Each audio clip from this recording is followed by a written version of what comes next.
In the heart of Greenwich, Connecticut, where manicured lawns stretched beneath ancient oaks and white picket fences framed estates of timeless grandeur, the Monteverde Manor stood as a monument to opulence. Its colonial revival architecture, with tall columns and ivy-clad walls, whispered of old money and older secrets. The summer sun cast golden rays across its sprawling grounds, glinting off the glass panes of the grand windows that overlooked Long Island Sound. Inside, the air was thick with the scent of polished mahogany and fresh roses, a testament to the meticulous care that kept the manor pristine. Yet beneath its polished surface, the house held a quiet melancholy, as if it too bore the weight of its inhabitants' unspoken stories. Lira Jackson, a 22-year-old woman with skin and a rich hue of polished ebony, and eyes that sparkled with both determination and dreams, stepped through the service entrance of the manor for the first time. Her heart fluttered with a mix of anticipation and trepidation. The daughter of Monteverde, the manor's steadfast housekeeper, Lira, had grown up hearing tales of the Monteverde family's wealth and peculiarities. This summer, while on break from her studies at Howard University, she had agreed to help her mother with the endless tasks that kept the estate running. It was a practical decision, extra money for tuition. But as she crossed the threshold, she felt the weight of stepping into a world far removed from her own. The kitchen, vast and gleaming with stainless steel and marble, was a hive of quiet activity.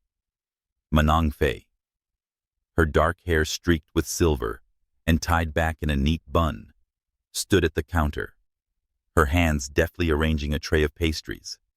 She wore the simple navy uniform of the household staff, but her presence carried the authority of someone who had kept the manor's secrets for decades. "Lira, hurry, my dear," she called, her voice warm, but tinged with urgency. "Mr. Aiden might wake soon, and you know how particular he is." She clutched a damp cloth, her eyes darting toward the wide oak door that led to the main house. Lira flashed a smile, brushing a stray curl from her forehead. "Mom, this place is like something out of a movie. I half expect a chandelier to start singing."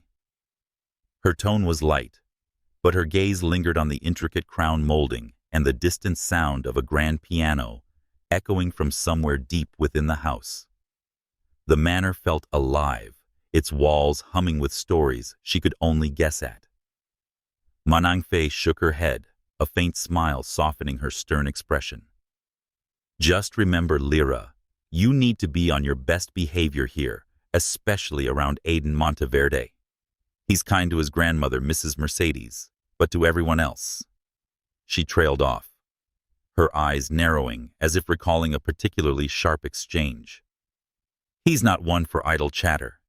Keep your words few and your work flawless." Lira nodded, adjusting the apron tied over her simple cotton dress. "Aiden's the grandson, right? The one who inherited all this?" She gestured vaguely at the opulent surroundings her curiosity piqued. She had heard whispers of Aiden Monteverde, a young billionaire whose name was synonymous with both wealth and aloofness in Greenwich's elite circles. He was said to be as handsome as he was untouchable, a man who carried the weight of his family's legacy like a crown of thorns. "Yes," Monteverde replied, lowering her voice, as if the walls themselves might eavesdrop. "He's devoted to Mrs. Mercedes, but he's got a temper like a winter storm. Cold, sharp, and unforgiving. Just do your job, and don't cross him." Before Lira could respond, the heavy oak door swung open with a soft creak, and the air in the room seemed to shift. Aiden Monteverde stepped into the kitchen, his presence commanding, despite the casual attire of a white t-shirt and gray sweatpants. His blonde hair was tousled, as if he had just risen from sleep, but his piercing blue eyes betrayed no trace of grogginess. They were sharp, assessing, as if measuring the worth of everything and everyone in his path. His broad shoulders and lean frame filled the space with an effortless authority, and though he was only in his late 20s, He carried the weight of a man who had seen too much, too soon. Too loud, he said, his voice low and edged with frost. He didn't pause as he passed the counter where Lira and her mother stood, but his gaze swept over them, lingering on Lira for a moment longer than necessary. "Who's this?" he asked, his tone devoid of warmth, as if she were an unexpected piece of furniture rather than a person. Manangfe stepped forward, her hands clasped tightly. "This is my daughter Lira, sir. She's helping out this summer while she's on break from college." Her voice trembled slightly, betraying her nerves. Aiden's eyes flicked to Lira, taking in her neatly braided hair, her poised stance, and the quiet defiance in her expression. For a moment, something unreadable passed across his face. Curiosity, perhaps, or annoyance. Then he gave a curt nod. "If she's helping, make sure she does it right. I don't repeat orders, and I don't tolerate messes." His words were clipped, each syllable a warning carved in ice. Lira felt a spark of indignation flare within her, but she swallowed it, offering a polite, "Yes, sir," her voice steady, despite the urge to retort. Inside, she bristled. "Who does he think he is talking to me like that?" she thought. But she held her tongue, aware of her mother's anxious glance. Without another word, Aiden turned and strode toward the grand staircase, his footsteps echoing on the polished marble floor. Lira watched him go, her mind racing. There was something about him beyond the arrogance, beyond the cold exterior, that intrigued her. It was in the way his shoulders tensed, as if carrying an invisible burden, and the fleeting shadow in his eyes, hinting at a story he kept locked away. As the morning unfolded, Manangfe guided Lira through the labyrinthine halls of the manor, pointing out the rooms that demanded her attention. The library, with its towering shelves and leather-bound tomes, smelled of aged paper and wax. The dining room, dominated by a chandelier that sparkled like a constellation, was set for a meal that seemed more ceremonial than practical. And then there was Aiden's suite, a sanctum of dark wood and crisp linens, where every item was placed with surgical precision. "This is Mr. Aiden's room," Manangfe said, her voice hushed, as she gestured to a carved walnut door. "I usually clean it myself, but you'll help me now. Be careful, he doesn't like his things touched without permission." Lira's stomach twisted with unease. "Mom? This feels like walking into a museum. One wrong move and I'm done for." Manangfe chuckled softly, though her eyes remained wary. "You'll get used to it. Just don't talk back no matter what he says." Stepping into Aiden's room, Lira was struck by its austere beauty. The bed was made with military precision, and the pillows were aligned as if measured with a ruler. A massive window framed a view of the Sound, its waters shimmering under the morning light. The air carried the faint scent of cedar and an expensive cologne, sharp and masculine. Books were stacked neatly on a mahogany desk, and a single framed photograph, a young boy with blonde hair standing beside an older woman, rested on the nightstand. It was the only personal touch in an otherwise impersonal space.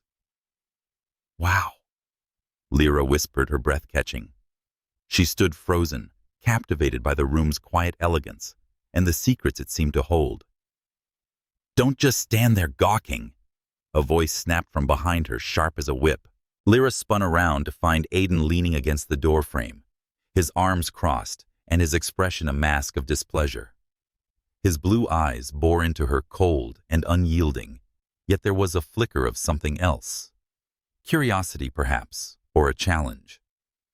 "If you're done admiring my room, get to work. The desk needs dusting, especially the edges. I can see the dirt from here." Lira's cheeks flushed, but she nodded, grabbing a cloth and moving to the desk. As she worked, she felt his gaze on her, heavy and unrelenting, as if he were cataloging her every move. "If you miss anything," he added, his voice low and deliberate, "don't think I won't notice.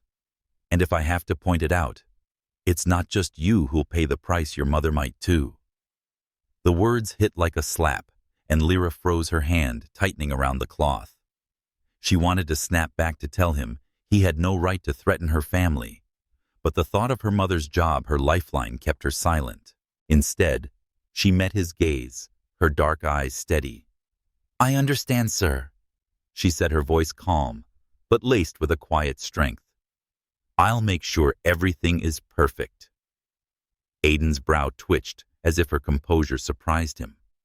For a moment their eyes locked, and Lira felt a strange electricity in the air, like the calm before a storm. Then he turned away, his phone in hand, dismissing her as if she were no more than a shadow. As she continued cleaning, Lira's mind churned. Aiden Monteverde was everything her mother had warned her about, arrogant, demanding, untouchable.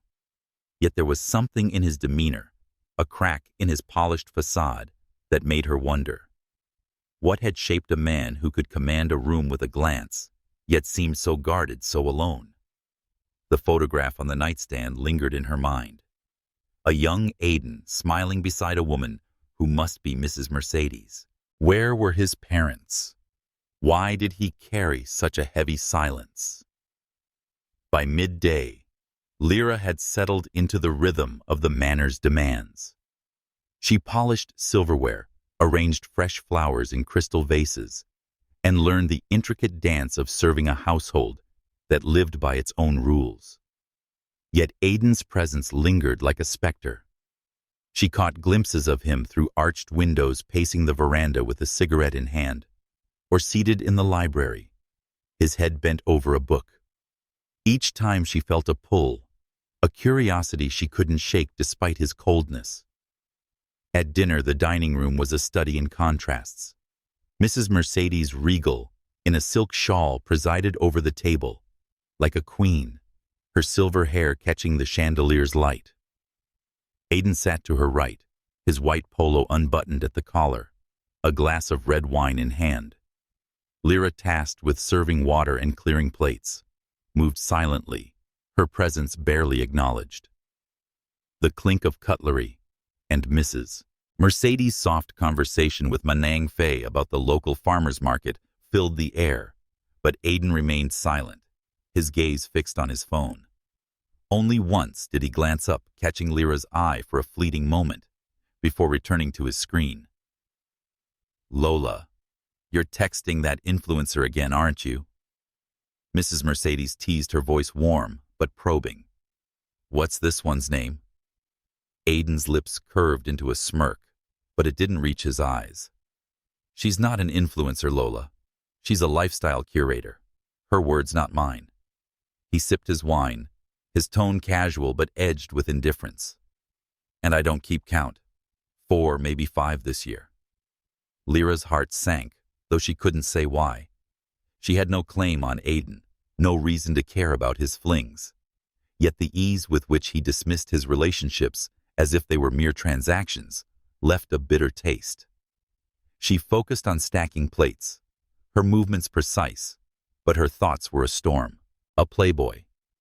Just as I thought, she mused, stealing a glance at him, all charm, no heart. As the evening drew to a close, Lira retreated to the servants' quarters, a modest wing tucked behind the manor's grandeur. Her room was small, with a creaky bed and a window that rattled in the sea breeze, but it was clean and hers. Exhausted, she sank onto the mattress, her mind replaying the day. Aiden's cold words, his piercing gaze, the photograph on his nightstand, they wove together like threads of a mystery she wasn't sure she wanted to unravel. Yet, as she drifted to sleep, she couldn't shake the feeling that beneath his icy exterior, Aiden Monteverde was hiding something that called to her, despite every warning to stay away. The next morning, Lira woke to the scent of brewing coffee and the distant hum of activity in the servants' quarters. She dressed quickly, pulling on a simple t-shirt and skirt, and joined her mother in the kitchen. Manang Fei was already preparing breakfast, her hands moving with practiced grace. "Lira helped me take these flowers to Mr. Aiden's study," she said, gesturing to a vase of white roses and eucalyptus. "Mrs. Mercedes likes a fresh arrangement there every day, especially when guests are expected. Lira nodded carefully, lifting the vase. Its porcelain surface adorned with gold filigree felt impossibly delicate in her hands. As she walked through the manor's halls, her footsteps muffled by thick carpets, she couldn't help but feel the weight of the place pressing down on her. The study was at the end of a long corridor, its heavy curtains parted to let in the soft morning light. The room smelled of old books and polished wood, and there, standing by a bookshelf, was Aiden. He was engrossed in a leather-bound volume, his white polo sleeves rolled up to reveal strong forearms. The morning sun cast a halo around him, softening the sharp lines of his face. He didn't look up as Lira entered, but his voice cut through the silence. "Set it down there," he said, nodding toward a side table without lifting his eyes. Lira obeyed, placing the vase carefully to avoid spilling the water. She turned to leave, but his voice stopped her. "Wait." The word was sharp, commanding. "I need you to dust the antique cabinet in the corner. Every shelf, every figurine. I don't want a speck of dust left." Lira glanced at the cabinet, its glass doors revealing a collection of delicate porcelain and crystal figures. Her heart sank at the thought of handling such fragile treasures, but she nodded. "Yes, sir," she said, her voice steady, despite the knot in her stomach. As she worked, her movements were slow and deliberate, and she felt Aiden's eyes on her, a silent judge of her every action. The air was thick with tension, each swipe of her cloth a test she couldn't afford to fail. And then it happened. As she reached for a miniature crystal horse, its surface catching the sunlight in a dazzling prism, her cloth snagged. The figurine slipped from her grasp, tumoring to the hardwood floor with a sickening crash. Shards of crystal scattered like stars across the polished surface, and Lira's breath caught in her throat. Her heart pounded as she stared at the wreckage, her body frozen in horror. Aiden's head snapped up, his book forgotten. He crossed the room in 3 strides, his silence more terrifying than any outburst. When he spoke, his voice was low, each word a blade. "How much was that worth?" Lira's throat tightened, but she forced herself to meet his gaze. "I'm so sorry, sir. It was an accident." "I'm not asking if it was an accident," he said, stepping closer. His eyes burned with a cold fury, but there was something else beneath it. A flicker of pain, as if the loss of the figurine cut deeper than its monetary value. "I'm asking if you know what it costs, because now your mother might have to work triple to replace it." The mention of her mother sent a jolt through Lira, and she felt her resolve harden. "With all due respect, sir," she said, her voice trembling but firm, "I made the mistake. Not my mother. Please, don't bring her into this." Aiden's eyes narrowed, a spark of surprise flashing across his face. For a moment, he seemed at a loss, as if her defiance had thrown him off balance. Then he nodded a single curt gesture. "Get out," he said, turning away, "and clean up the mess before you go." As Lira knelt to gather the shards, her hands shaking, she felt the weight of his presence behind her. He didn't move, didn't speak, but his silence was deafening. She knew then that Aiden Monteverde was more than a spoiled heir. He was a man guarding a wound, and she had just stumbled into it. The Monteverde Manor, bathed in the soft glow of a Connecticut dawn, seemed to hold its breath as Lira moved through its halls. The incident with this crystal horse lingered like a bruise, coloring her every interaction with a quiet caution. Yet beneath her careful steps and measured words, a spark of curiosity burned brighter. Aiden Monteverde, with his sharp tongue and guarded eyes, was a puzzle she couldn't resist piecing together.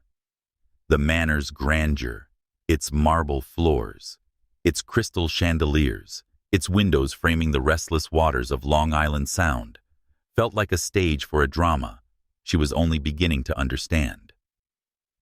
Lira's days settled into a rhythm of quiet diligence. She polished silver candelabras, arranged fresh lilies in the dining room, and learned to navigate the manor's unspoken rules. Her mother, Manang Fei, was her guide. her presence a steady anchor in a world that felt both foreign and intoxicating.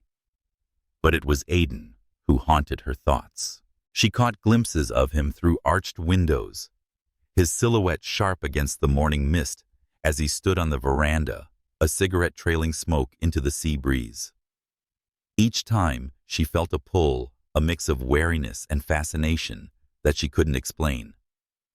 One morning, as Lira carried a tray of coffee to the study, she overheard a conversation that stopped her in her tracks.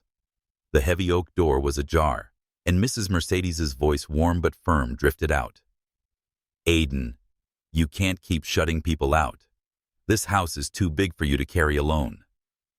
Aiden's reply was low, almost a growl. "I don't need anyone, Lola. People leave. They always do." The words were laced with a bitterness that made Lira's heart ache, though she didn't know why. She lingered, her tray growing heavy as Aiden continued. "After Mom and Dad left, I learned to stop expecting anything. This house, this name, it's all I have." Mrs. Mercedes sighed, a sound heavy with years of unspoken grief. "You have me, Aiden, and others could care for you if you let them." Lira's breath caught, and she stepped back, her sneakers silent on the carpet. The tray trembled in her hands, the coffee sloshing slightly. She shouldn't have listened, shouldn't have intruded on such a private moment, but the words painted a picture she couldn't unsee. A young boy abandoned, left to wander these echoing halls, with only his grandmother's love to anchor him. Suddenly, Aiden's coldness made sense, not as an excuse, but as a shield. She hurried to the kitchen, her mind racing. Manang Fei was there, kneading dough for breakfast rolls, her hands dusted with flour. "Lira, you look pale," she said, her brow furrowing. "Is something wrong?" Lira shook her head, forcing a smile. "Just tired, Mom. This place is a lot." She didn't mention the conversation, and she didn't want to burden her mother with the weight of Aiden's pain, but as she worked through the morning, dusting the library's endless shelves and sweeping the veranda's stone tiles, she couldn't shake the image of Aiden's shadowed eyes. That afternoon, a sudden summer storm swept over Greenwich, the sky darkening to a bruised purple. Lira was in the garden tending to the rose bushes, when the first drops fell cold and sharp against her skin. She hurried toward the manor, her sneakers slipping on the wet grass, but the rain came faster, soaking her through. As she reached the veranda, a figure emerged from the shadows. Aiden holding a black umbrella, his expression unreadable. "Here," he said, thrusting the umbrella toward her. His voice was gruff, as if the act of kindness pained him. "You'll catch a cold, and I don't need your mother blaming me." Lira hesitated, her heart pounding as she took the umbrella. Their fingers brushed a fleeting contact that sent a jolt through her. "Thank you, sir," she said, her voice soft but steady. She expected him to turn away, but he didn't. Instead, he fell into step beside her, the umbrella shielding them both as they walked back to the manor. The rain drummed against the fabric, a steady rhythm that matched the beat of her heart. For a moment, neither spoke. The silence was heavy, charged with something unspoken. Lira stole a glance at Aiden, his profile sharp against the gray sky. His jaw was tight, but his eyes were softer, as if the storm had washed away some of his defenses. "You don't have to do that. You know," she said, her voice barely above a whisper. "Act like you don't care." Aiden's head snapped toward her, his eyes narrowing. "What makes you think I care?" he asked. But there was no venom in his tone, only a guarded curiosity. Lira met his gaze, her dark eyes unwavering. "Because you're standing here getting wet when you could be inside." She gestured to the umbrella, now tilted more toward her than him, leaving his shoulder damp. He didn't respond, but a faint smirk tugged at his lips, gone as quickly as it appeared. They reached the veranda, and he took the umbrella, shaking it out with a practiced flick. Don't read too much into it, he said, his voice cool but not unkind. I don't want to deal with a sick housekeeper. Lira nodded, biting back a smile. Noted, sir. But as she turned to go, she felt his gaze linger, a quiet intensity that made her skin prickle. For the first time, she wondered if Aiden Monteverde was as untouchable as he seemed. The days that followed were a delicate dance of avoidance and observation. Lira threw herself into her work, polishing the grand piano until it gleamed, arranging fresh flowers for Mrs. Mercedes's tea parties and learning the manor's rhythms. Yet Aiden was never far from her thoughts. She noticed the small things, the way he lingered in the library late at night, a glass of bourbon in hand, the way he softened when speaking to his grandmother, his voice losing its edge, the way his eyes followed her when he thought she wasn't looking. One evening, as Lira cleared the dining room after a quiet dinner, she caught sight of Aiden on the veranda, a cigarette glowing in the twilight. He stood alone, his gaze fixed on the horizon where the sound met the sky. The loneliness of his silhouette struck her a stark contrast to the wealth that surrounded him. She wanted to approach him to ask what weighed so heavily on his shoulders, but the memory of his sharp words held her back. Instead, she returned to the kitchen, her heart heavy with questions she wasn't ready to voice. The next morning, Lira was tasked with delivering a vase of flowers to Aiden's study. The room was as imposing as ever, its bookshelves lined with volumes of history and finance, its windows framing a view of the Sound that seemed to stretch into infinity. Aiden was there seated at his desk with a pen in hand as he reviewed a stack of documents. He didn't look up as she entered, but his voice was sharp. Set it down and go. I'm busy. Lira placed the vase carefully, her movements deliberate. As she turned to leave, a small object caught her eye, a letter tucked between the pages of a book on the desk. The handwriting was elegant feminine, and the words, "My dearest Aiden," peeked out from the edge. Her curiosity flared, but she forced herself to look away. It wasn't her place to pry. Before she could reach the door, Aiden's voice stopped her. Wait. He stood his chair scraping against the floor. There's something else. The shelves in the corner need dusting, every book, every inch. I don't want a trace of neglect. Lira nodded, her heart sinking at the thought of another delicate task. The shelves were lined with leather-bound volumes and fragile ornaments, each one a potential disaster.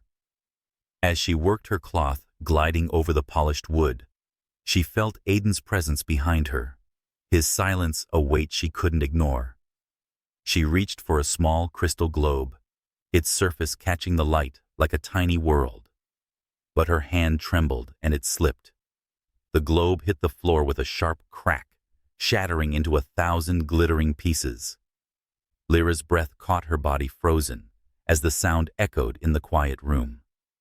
Aiden was at her side in an instant, his face a mask of controlled fury. Do you know what that was? He asked, his voice low and dangerous. I'm so sorry, sir, Lira said, her voice shaking but resolute. I'll replace it whatever it takes. Replace it. Aiden's laugh was bitter, devoid of humor. That was a gift from my mother before she left. You can't replace something like that. His words cut deeper than she expected, and for a moment, she saw not anger but pain in his eyes. Lira knelt to gather the shards, her hands trembling. I didn't know, she said softly. But I meant what I said. I'll take responsibility. Please don't punish my mother for my mistake. Aiden's jaw tightened, and for a moment he seemed to struggle with a response. Then he turned away, his voice cold but softer. Please clean it up and get out. As Lira swept up the fragments, her mind raced. The globe, the letter, the conversation with Mrs. Mercedes. They were pieces of a puzzle, each one revealing a little more of Aiden's guarded heart. She knew she should keep her distance and focus on her work, But the mystery of Aiden Monteverde was pulling her in, and she wasn't sure she could resist. That night, as Lira lay in her small room in the servants' quarters, the waves crashing against the shore filled the air. She thought of Aiden alone on the veranda, his cigarette a glowing ember in the dark. She thought of the letter. Its words were a whisper of a past he couldn't escape. And she thought of the way his eyes had softened just for a moment when she stood her ground. For the first time, Lira wondered if she could be the one to break through his walls, or if trying would only hurt her. The Monteverde Manor, perched like a silent sentinel over the rolling hills of Greenwich, Connecticut, seemed to pulse with secrets as the summer deepened. Its ivy-draped walls caught the morning light, casting intricate shadows across the polished marble floors within. The air carried the faint tang of salt from Long Island Sound, mingling with the scent of blooming roses in the garden below. For Lira Jackson, each day in the manor was a delicate balance of duty and discovery, her heart caught in a quiet dance between caution and curiosity. Aiden Monteverde, with his piercing blue eyes and guarded demeanor, remained an enigma, a storm she could neither predict nor avoid. Lira's mornings began before dawn, the servants' quarters humming with the soft clatter of pots and the aroma of fresh coffee. She moved through her tasks with practiced grace, polishing the silver candelabras in the dining room, arranging lilies in crystal vases, and sweeping the veranda's stone tiles until they gleamed. Yet her thoughts were never far from Aiden. The incident with the shattered crystal globe lingered like a ghost. Its shards reminded her of the fragile line she had walked in this opulent world. His words, sharp accusing, yet tinged with a pain she couldn't name, echoed in her mind, urging her to uncover the story behind his cold exterior. One humid morning, as Lira carried a tray of tea to the manor's library, she paused outside the heavy oak doors. The library, with its towering shelves and leather-bound tomes, was Aiden's sanctuary, a place where he retreated when the weight of the world grew too heavy. Through the crack in the door, she heard voices. Mrs. Mercedes, her tone gentle but firm, and Aiden, his voice low and edged with frustration. "Lola, I don't need your lectures," Aiden said, his words clipped. "I've managed just fine on my own." Mrs. Mercedes' sigh was soft, like the rustle of silk. "You call this managing, Aiden? You push everyone away and build walls higher than this house. Your parents left, yes, but that doesn't mean everyone will." Lira's breath caught her fingers tightening around the tray. She shouldn't be listening, shouldn't be privy to such raw vulnerability. But her feet refused to move. Aiden's voice dropped almost a whisper. "They didn't just leave Lola. They chose to go. It left me with nothing but this house and a name I had never asked for. Trusting people only leads to disappointment." The words struck Lira like a tide, pulling her into the depths of Aiden's pain. She imagined him as a boy wandering these endless halls, his laughter silenced by absence.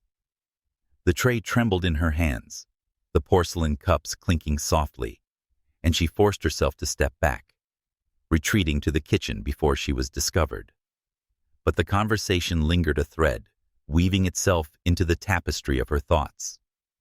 Aiden wasn't just cold, he was wounded, his heart a fortress built to keep out the world. In the kitchen, Manang Fei was kneading dough, her hands dusted with flour. She glanced up, her dark eyes narrowing. "Lira, you look like you've seen a ghost." "What's wrong?" Lira forced a smile, setting the tray down. "Just the heat, Mom. This place takes some getting used to."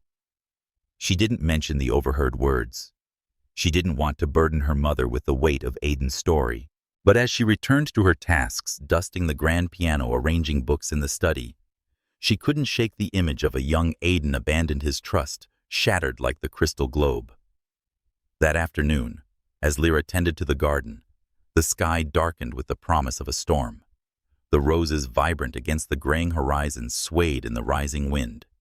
She was pruning a particularly stubborn bush when a shadow fell across her. Aiden stood at the edge of the garden, his white shirt clinging to his frame in the humid air. His expression was unreadable, but his eyes held a quiet intensity that made her pulse quicken. "You missed a spot," he said, nodding toward a patch of weeds near the rose bushes. His voice was calm, but there was no malice, only a strange, probing curiosity. Lira straightened, brushing dirt from her hands. "I'll get to it, sir," she replied, her tone polite but firm. She met his gaze, refusing to shrink under his scrutiny. For a moment, they stood in silence, the air thick with unspoken words. Then, to her surprise, Aiden crouched beside her, pulling a weed with a swift, practiced motion. "You don't have to do that," Lira said, her voice softening. "It's my job." Aiden didn't look up, his fingers deftly working the soil. "Maybe I don't trust you to do it right," he said, but there was a hint of a smile in his voice, a crack in his usual armor. Lira watched him, her heart stirring with a mix of confusion and intrigue. This wasn't the Aiden who snapped orders or threatened her mother's job. This was someone else. Someone who, for a fleeting moment, seemed almost human. The storm broke as they worked, rain falling in heavy sheets that turned the garden into a shimmering veil. Lira scrambled to gather her tools, but Aiden grabbed her arm, his touch firm but gentle. "Come on," he said, pulling her toward the veranda. They ran through the downpour, the rain soaking their clothes, and by the time they reached shelter, Lira was laughing, a sound that surprised even her. Aiden shook the water from his hair, his blue eyes catching hers. "What's so funny?" he asked, his tone lighter than she'd ever heard. Lira grinned, wringing out her braid. "Just didn't expect you to run through the rain with me, sir. Thought you'd rather stay dry and perfect." His lips twitched, almost a smile. "Don't get used to it," he said, but there was no bite in his words. He handed her a towel from a nearby chair, his fingers brushing hers for a moment longer than necessary. The contact sent a shiver through Lira, one that had nothing to do with the rain. As they stood under the veranda's awning, the storm raging beyond Lira felt a shift. Aiden was still guarded, his walls firmly in place, but there was a crack, small, fragile, but undeniable. She wanted to ask about his parents, about the pain she'd glimpsed in the library, but the words caught in her throat. Instead, she said, "Thank you, sir, for the towel." He nodded, his gaze lingering on her face.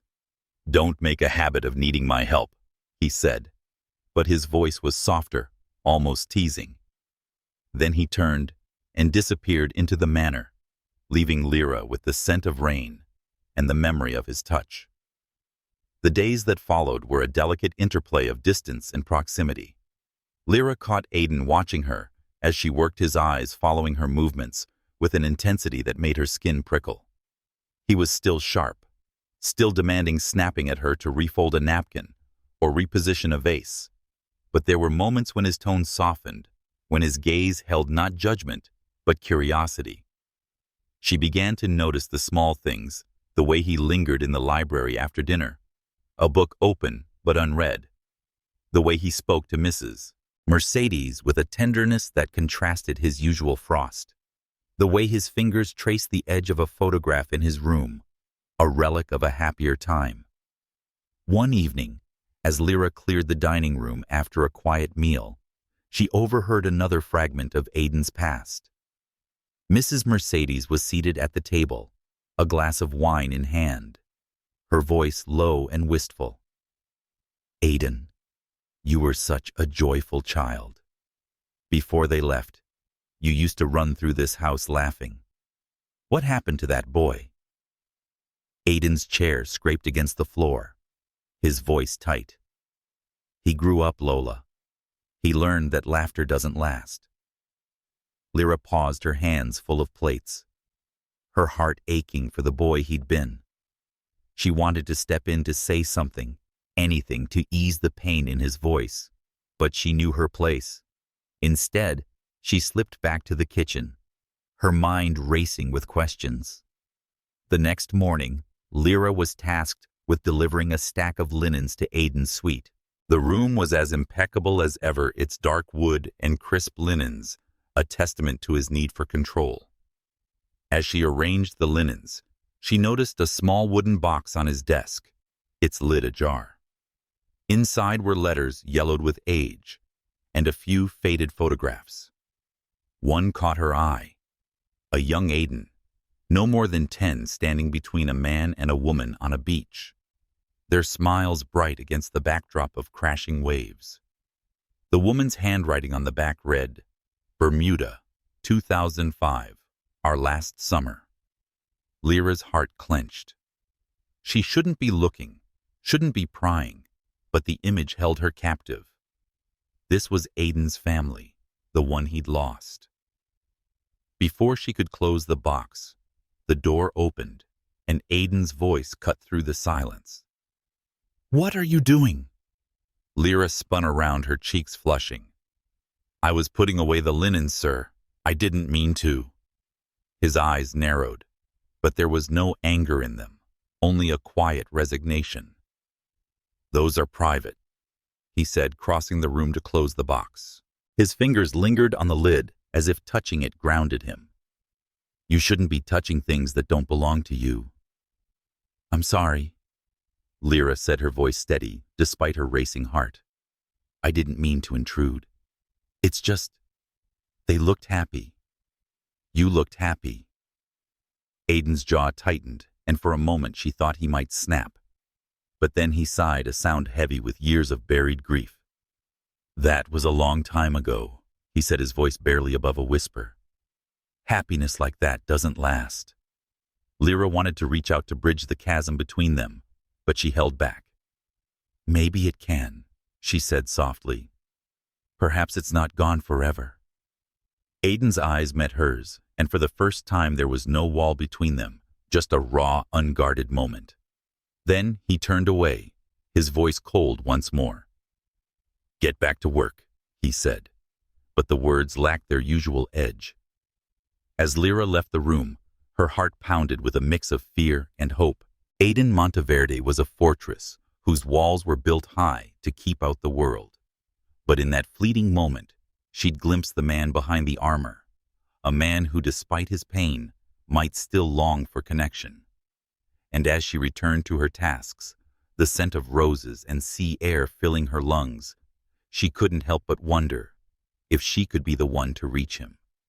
The Monteverde Manor stood resolute against the summer storms that swept through Greenwich, Connecticut, its tall columns and ivy-clad walls unmoved by the tempests that raged beyond. The air was thick with the scent of rain-soaked earth and the distant hum of waves crashing against the shores of Long Island Sound. For Lira Jackson, the manor had become a world of contrasts, opulent yet lonely, grand yet suffocating. Each day brought new tasks, new glimpses into the life of Aiden Monteverde, whose guarded heart seemed both a challenge and a call to her own.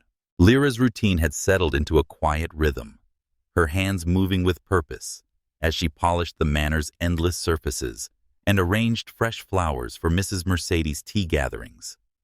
Yet her thoughts were a whirlwind stirred by the fragments of Aiden's past. She'd uncovered the letters, the photographs, the pain in his voice when he spoke of his parents' abandonment. She tried to focus on her work to keep her distance, but Aiden was everywhere: in the library, his head bent over a book; on the veranda, his cigarette smoke curling into the twilight; in her mind, a puzzle she couldn't stop trying to solve. One sultry afternoon, as Lira swept the stone tiles of the veranda, a storm gathered on the horizon, its dark clouds swallowing the sun. She was gathering her cleaning supplies, her braid damp with sweat, when the first drops fell heavy and cold. She hurried toward the garden shed, her sneakers slipping on the wet grass, but the rain came faster, drenching her in moments. As she reached the veranda, a figure emerged from the shadows, Aiden holding a black umbrella, his blue eyes catching the dim light like sapphires. "Here," he said, his voice gruff, but not unkind. He extended the umbrella, his posture stiff, as if the act of offering it cost him something. "You'll get sick, and I don't need the hassle." Lira hesitated, her heart racing as she took the umbrella. Their fingers brushed a fleeting warmth against the chill of the rain. "Thank you, sir," she said, her voice soft but steady. She expected him to retreat to return to his world of solitude, but he didn't. Instead, he stepped closer, sharing the umbrella's shelter as they walked toward the manor. The rain drummed against the fabric a steady heartbeat that echoed her own. They moved in silence, the storm a wild symphony around them. Lira stole a glance at Aiden, his blonde hair damp and clinging to his forehead, his expression softer than she'd ever seen. "You didn't have to do this," she said, her voice barely audible over the rain. "I'd have managed." Aiden's lips twitched, almost a smile. "Maybe I didn't want to hear your mother complain about you catching a cold," he said, but there was a warmth in his tone, a crack in his usual frost. Lira felt a spark of hope, fragile but undeniable, as they reached the veranda. He shook the umbrella water droplets scattering like stars and handed her a towel from a nearby chair. "Don't make a habit of needing my help," he said, his voice teasing but not cruel. His eyes lingered on her, a quiet intensity that made her breath catch. For a moment, they stood there, the storm raging beyond, and Lira felt the world narrow to just the two of them, a fleeting connection in the chaos. The days that followed were a delicate dance of moments stolen and glances exchanged. Aiden's demeanor remained sharp, his orders precise, but there were cracks in his facade. Moments when his voice softened, when his gaze held not judgment, but curiosity. Lira noticed the way he lingered in the library after dinner, a glass of bourbon in hand, his eyes following her as she cleared the table. She saw how he spoke to Mrs. Mercedes, his tone gentle, despite his usual reserve, and she saw how her heart quickened when he was near a dangerous rhythm she tried to ignore. One evening, as Lira arranged a vase of peonies in the dining room, Mrs. Mercedes called her to the veranda. The older woman sat in a wicker chair, a cup of tea in hand, her silver hair glowing in the twilight. "Lira, dear, join me," she said, her voice warm but probing. "It's a lovely evening for a chat." Lira hesitated, unused to such attention from the manor's matriarch. She sat, her hands folded in her lap, the sea breeze cool against her skin. "How are you finding the manor, Mrs.?" Mercedes asked, her eyes sharp but kind. "It's beautiful, ma'am," Lira said, her voice soft. "But it's overwhelming sometimes. There's so much history here." Mrs. Mercedes nodded, her gaze distant. "This house has seen its share of joy and sorrow. Aiden mainly, he's carried more than his share. When his parents left, he was just a boy. He stopped smiling, stopped trusting. But there's a heart in there, Lira, even if he hides it well." Lira's throat tightened, the weight of Aiden's pain settling over her. She wanted to ask more, to unravel the story behind his walls, but before she could, the sliding glass door opened and Aiden stepped onto the veranda. His white shirt was rumpled, his hair tousled, but his presence was as commanding as ever. "Lola, why are you out here with the help?" he asked, his tone sharp but not cruel. His eyes flicked to Lira, and she felt her cheeks warm under his gaze. Mrs. Mercedes smiled, undeterred. "Lira's good company. Aiden, try talking to her yourself sometime." Aiden's jaw tightened and he sank into a chair, his gaze fixed on the horizon. "I don't do small talk," he said, his voice low, "especially not with people I don't know." Lira's heart stung, but she kept her expression neutral. "Good evening, sir," she said, her voice steady, despite the ache in her chest. She stood to leave, but Mrs. Mercedes's voice stopped her. "Stay, Lira," she said, her tone gentle but firm. "Aiden, you could learn a thing or two from her. Not everyone is out to disappoint you." Aiden's eyes met Lira's, and for a moment the air crackled with tension. Then he looked away, sipping his wine. "I'm not rude, Lola," he said. "I'm honest. There's a difference." Lira excused herself, her heart pounding as she retreated to the kitchen. The veranda conversation lingered, a reminder of the chasm between her world and Aiden's. Yet beneath his cold words, she sensed a flicker of something, regret perhaps, or a longing he couldn't name. She wanted to believe there was more to him, but the weight of his indifference pressed against her, a warning to keep her distance. The next morning, Lira was tasked with delivering a stack of books to Aiden's study. The room was bathed in soft light. The curtains parted to reveal the sound's shimmering expanse. Aiden was at his desk, a pen in hand, his brow furrowed as he reviewed a stack of documents. He didn't look up as she entered, but his voice was sharp. "Leave them on the table and go." Lira obeyed, placing the books carefully. As she turned to leave, her eye caught a small faded letter tucked into one of the volumes.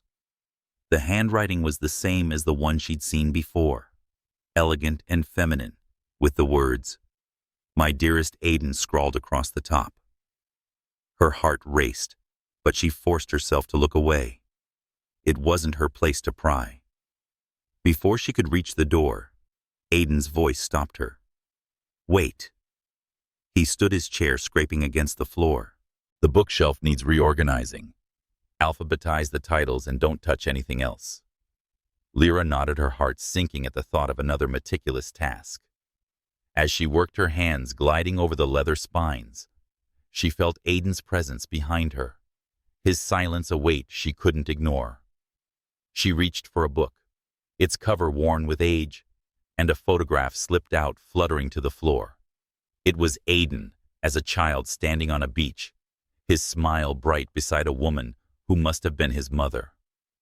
The back read, "Bermuda, 2005, our last summer." Lira froze, her breath catching. Before she could pick it up, Aiden was at her side, his voice low and dangerous. "What are you doing?" I didn't mean to." Lira stammered, her cheeks flushing. "It fell out." "I'm sorry."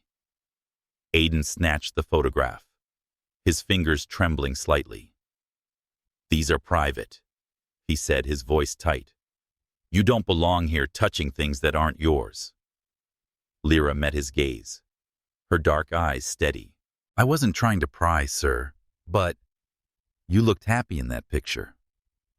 I just thought, you don't get to think about my life," Aiden snapped, but his voice cracked, betraying a vulnerability that made Lira's heart ache. He turned away, clutching the photograph, and for a moment, the room was silent, save for the distant crash of waves. "I'm sorry," Lira said softly. "But happiness like that, it's not gone forever. It can come back." Aiden's shoulders stiffened, and when he turned to face her, his eyes were a storm of emotions. Anger, pain, and something softer, something unspoken. "Get out," he said, but the words lacked their usual bite. As Lira left the study, her heart pounded with a mix of fear and hope. Aiden Monteverde was a fortress, and his walls were built to keep out the world.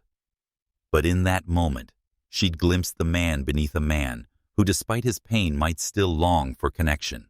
And as she returned to her tasks, the scent of sea air and roses filling her lungs, she couldn't help but wonder if she could be the one to reach him. The Monteverde Manor, nestled in the verdant embrace of Greenwich, Connecticut, stood as a silent witness to the unfolding summer, its colonial revival facade glowing under the golden haze of late July. The air was heavy with the scent of salt from Long Island Sound, mingling with the sweet perfume of blooming jasmine that climbed the manor's ivy-clad walls. For Lira Jackson, the days had woven a tapestry of routine and revelation, each task polishing silver, arranging flowers, sweeping the grand halls, tinged with the quiet thrill of Aiden Monteverde's presence. His sharp words and guarded glances had become a rhythm she couldn't ignore, a melody that stirred both her heart and her caution. Lira's mornings began with the soft clatter of the servants' quarters, where the scent of fresh coffee and her mother's steady presence grounded her. Monteverde moved with the grace of someone who had mastered the manor's demands, her navy uniform a badge of quiet authority. Yet Lira's thoughts were elsewhere, caught in the memory of Aiden's fleeting warmth under the storm shelter, the photograph of a happier time, and the raw vulnerability in his voice when he spoke of his parents' abandonment. She tried to focus on her work, to keep her heart at a safe distance, but Aiden was a tide pulling her closer with every glance. One sweltering afternoon, Lira was tasked with accompanying Aiden to a high-end tea shop in downtown Greenwich, a quaint establishment where the elite gathered to sip imported blends and exchange whispered gossip. The errand was simple: pick up a special order of Earl Grey for Mrs. Mercedes, but the weight of Aiden's presence made it anything but. He drove in silence, his hands steady on the wheel of his sleek black Mercedes, the radio playing a soft jazz tune that did little to ease the tension. Lira sat beside him, her hands folded in her lap, her simple cotton dress a stark contrast to the luxury surrounding her. The tea shop was a haven of elegance, its polished wood counters and crystal display cases gleaming under soft lighting. The owner, a wiry man with a practiced smile, greeted Aiden like an old friend. "Mr. Monteverde, it's been too long. The usual for your grandmother?" he asked, already reaching for a tin of tea. Aiden nodded, his expression neutral. "Make it quick, Henry." His voice was clipped, but there was no malice in it, only the impatience of a man accustomed to efficiency. As Lira stood by clutching the list Monteverde had given her, a woman entered the shop, her heels clicking against the hardwood floor. She was tall, with auburn hair cascading in perfect waves, and a designer dress that screamed wealth. Clara Wentworth, a name Lira had heard in passing, was a college friend of Aiden's, who moved in the same gilded circles. Her smile was dazzling as she approached, her eyes flicking to Lira with a mix of curiosity and dismissal. "Aiden, darling," Clara exclaimed, air-kissing his cheek. "I didn't expect to see you here. And with company." Her gaze lingered on Lira, her perfectly arched brow raising slightly. Aiden's lips curved into a faint smirk, but his eyes remained cool. "Lira's helping with an errand. Nothing more." His words were casual, but they stung, a reminder of the chasm between their worlds. Clara's smile widened, and she held up a sleek paper bag, its logo matching the one on the counter. "You shouldn't have, Aiden. This scarf is divine. You always know my taste." She laughed, a sound like tinkling glass, and Lira felt her stomach twist. The bag, the gift, the easy familiarity. It was a world she didn't belong to, a world where Aiden's warmth was reserved for those who shared his status. Lira forced a polite smile, her heart sinking as she busied herself with the tea order. "I'll check on the package, sir," she said, her voice steady despite the ache in her chest. She stepped away, but not before catching Aiden's glance, a flicker of something unreadable, perhaps regret, before he turned back to Clara. The drive back to the manor was silent, the jazz replaced by the hum of the engine and the weight of Lira's thoughts. She stared out the window, watching the tree-lined streets of Greenwich blur past their white picket fences and manicured lawns, a stark contrast to her own modest upbringing. Aiden's gift to Clara gnawed at her, a reminder of her place in his world. She was the housekeeper's daughter, nothing more, a fact he'd made clear with his dismissive words. "Why so quiet?" Aiden's voice broke the silence, his tone probing, but not unkind. Lira hesitated, her fingers twisting the hem of her dress. "Just thinking, sir," she said, her voice soft. "It's a lovely shop. You must go there a lot." Aiden's eyes flicked to her, a spark of curiosity in their blue depths. "It's convenient," he said, his voice neutral. Clara's a friend. She likes nice things. Lira nodded, her throat tight. I noticed, she said, unable to keep a hint of bitterness from her tone. She regretted it instantly, but Aiden didn't react, his gaze fixed on the road. The silence stretched heavy and charged until they reached the manor. As Lira carried the tea to the kitchen, Manang Fei greeted her with a knowing look. You look like you've swallowed a lemon a knock. What happened? Lira forced a smile, setting the tin on the counter. Nothing, Mom. Just a long day. She didn't mention Clara, didn't mention the scarf, or the way Aiden's casual dismissal had cut deeper than she expected. But as she returned to her tasks, arranging flowers, polishing the dining room table, she couldn't shake the image of Clara's triumphant smile, or the realization that Aiden's world was one she could never fully enter. That evening, as Lira cleared the dinner plates, she overheard a conversation that deepened her unease. Mrs. Mercedes sat at the head of the table, her silk shawl draped elegantly over her shoulders, while Aiden sipped his wine, his expression distant. You're spending a lot of time with Clara lately, Mrs. Mercedes said, her voice teasing but pointed. Another one of your fleeting fancies. Aiden's lips twitched, but his smile didn't reach his eyes. She's entertaining Lola. Nothing more. His tone was casual, but there was a hollowness to it, as if he were reciting a script. Lyra's heart sank, her hands tightening around the plates. Entertaining. The word echoed in her mind, a reminder of how easily Aiden dismissed those around him. She slipped back to the kitchen, her movements mechanical, her thoughts a storm of doubt and longing. She had no right to feel this way, no claim on Aiden's attention, yet the thought of him with Clara or anyone else stung like a wound she couldn't name. The next morning, Lira was tasked with delivering a stack of documents to Aiden's study. The room was bathed in soft light, the curtains parted to reveal the sound's shimmering expanse. Aiden was at his desk, his sleeves rolled up, and he had a pen in hand as he reviewed a contract. He didn't look up as she entered, but his voice was sharp. Leave them on the table and go. Lira obeyed, her movements careful. As she turned to leave, her eye caught a small faded letter tucked into a book on the desk, the same elegant handwriting she'd seen before. Her heart raced, but she forced herself to look away. It wasn't her place to pry. Before she could reach the door, Aiden's voice stopped her. Wait. He stood, his chair scraping against the floor.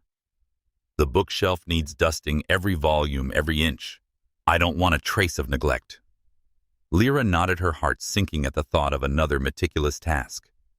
As she worked her cloth gliding over the leather spines, she felt Aiden's presence behind her, his silence a weight she couldn't ignore. She reached for a book, its cover worn with age, and a small envelope slipped out, landing at her feet. The handwriting was unmistakable, the words, "To Aiden," scrawled in elegant script. Lira froze, her breath catching.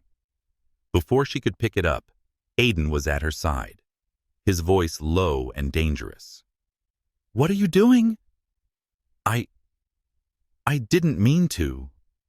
Lira stammered, her cheeks flushing. It fell out. I'm sorry. Aiden snatched the envelope, his fingers trembling slightly. These are private, he said, his voice tight. You don't belong here touching things that aren't yours. Lira met his gaze, her dark eyes steady. I wasn't trying to pry, sir, but it's from your mother. You keep her letters close. Aiden's jaw tightened, and for a moment she thought he might snap. But then he sighed, a sound heavy with years of buried grief. It's none of your business, he said, but his voice cracked, betraying a vulnerability that made Lira's heart ache.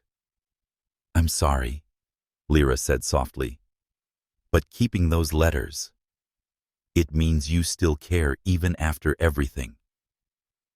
Aiden's eyes met hers, and for the first time, there was no wall between them, just a raw, unguarded moment. Then he turned away, his voice cold once more. "Get out," he said, but the words lacked their usual bite. As Lira left the study, her heart pounded with a mix of fear and hope. Aiden Monteverde was a fortress, and his walls were built to keep out the world. But in that moment, she'd glimpsed the man beneath a man who, despite his pain, might still long for connection. And as she returned to her tasks, the scent of jasmine and sea air filling her lungs, she couldn't help but wonder if she could be the one to reach him. The Monteverde Manor, a beacon of elegance in the heart of Greenwich, Connecticut, shimmered under the late summer sun, its white columns and ivy-draped walls standing resolute against the passage of time. The air was alive with the hum of cicadas and the distant crash of waves against the shores of Long Island Sound, a reminder of the world beyond the manor's gilded gates. For Lira Jackson, the days had become a delicate dance of duty and desire, her heart caught in the orbit of Aiden Monteverde's enigmatic presence. The sting of Clara's scarf, the weight of Aiden's guarded past, and the fleeting warmth of his unexpected kindness had woven a tapestry of emotions she could neither unravel nor ignore. Lira's mornings were a symphony of routine, her hands moving with purpose as she polished the manor's grand piano, arranged fresh peonies in the dining room, and swept the veranda's stone tiles. Yet her thoughts were a storm stirred by the memory of Aiden's trembling fingers clutching his mother's letter, the vulnerability in his eyes when she dared to speak of hope. She tried to focus on her work to keep her heart at a safe distance, but Aiden was a current pulling her closer with every glance, every word. One golden afternoon, as Lira tended to the garden's rose bushes, Mrs. Mercedes called her to the veranda. The older woman sat in a wicker chair, a cup of tea in hand, her silver hair glowing in the sunlight. "Lira, dear, join me," she said, her voice warm but probing. "It's a lovely day for a chat."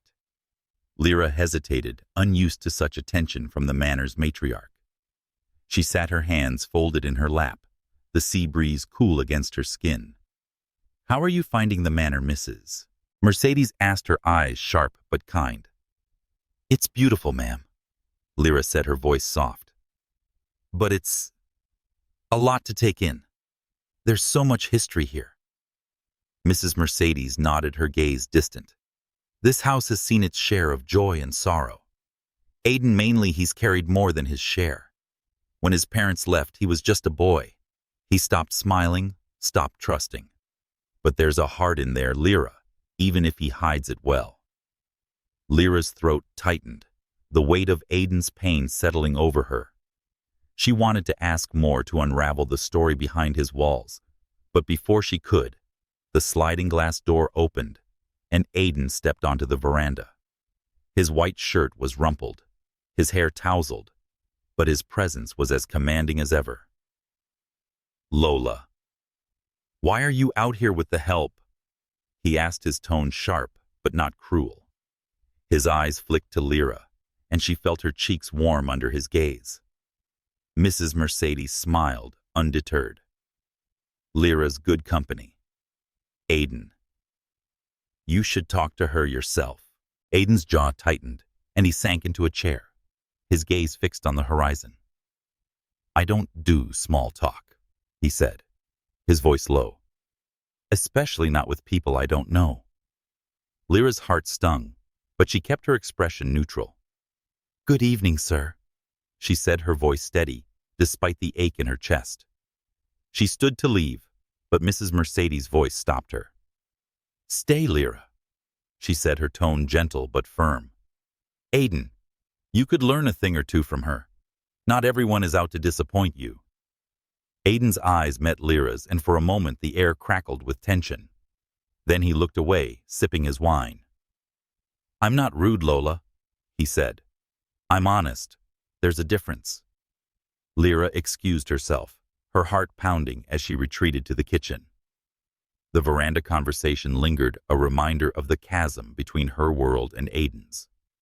Yet beneath his cold words, she sensed a flicker of something, regret perhaps, or a longing he couldn't name. She wanted to believe there was more to him, but the weight of his indifference pressed against her, a warning to keep her distance.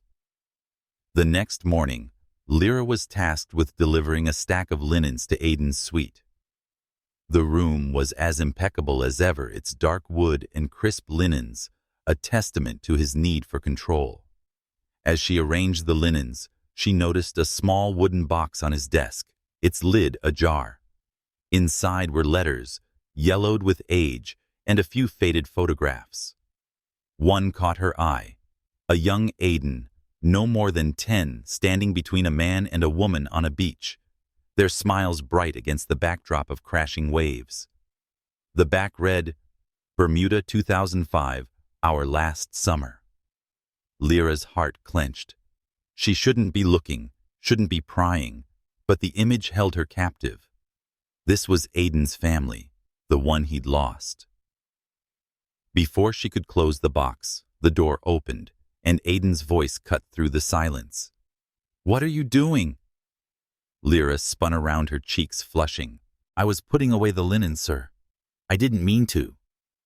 His eyes narrowed, but there was no anger in them, only a quiet resignation. "Those are private," he said, crossing the room to close the box.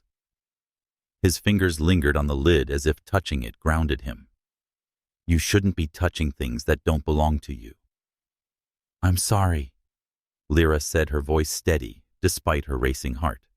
"I didn't mean to intrude. It's just, they looked happy. You looked happy." Aiden's jaw tightened, and for a moment she thought he might snap. But then he sighed, a sound heavy with years of buried grief. "That was a long time ago," he said, his voice barely above a whisper. "Happiness like that doesn't last." Lira wanted to reach out to bridge the chasm between them, but she held back. "Maybe it can," she said softly. "Perhaps it's not gone forever." Aiden's eyes met hers, and for the first time, there was no wall between them, just a raw, unguarded moment. Then he turned away, his voice cold once more.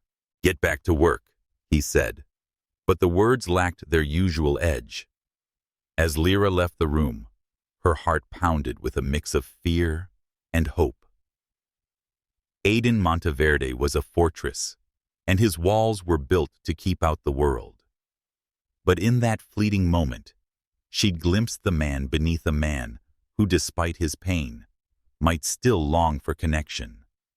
And as she returned to her tasks, the scent of sea air and jasmine filling her lungs, she couldn't help but wonder if she could be the one to reach him.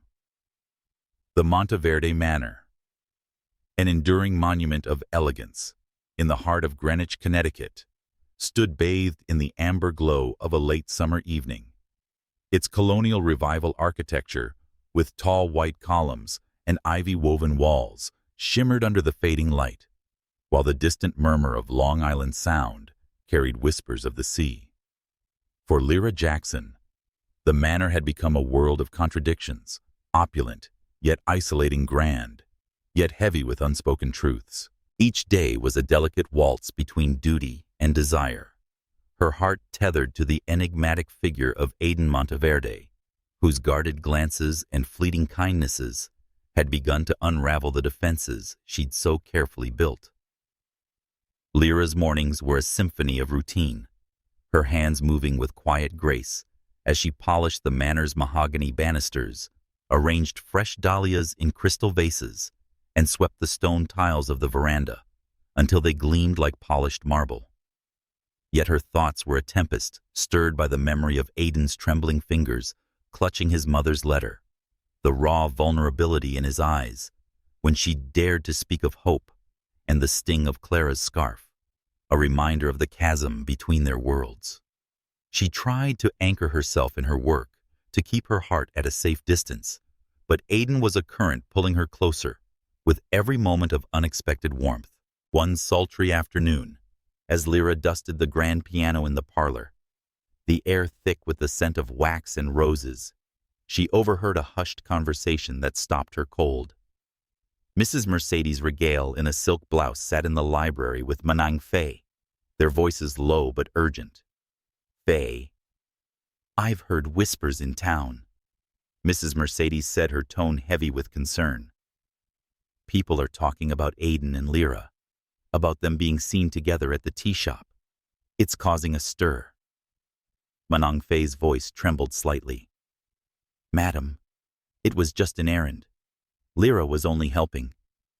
Surely there's no harm in that."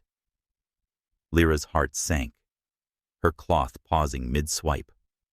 She hadn't meant to eavesdrop, but the words pinned her in place. The tea shop, the drive with Aiden, the fleeting moments of connection, they had seemed so private, so fragile.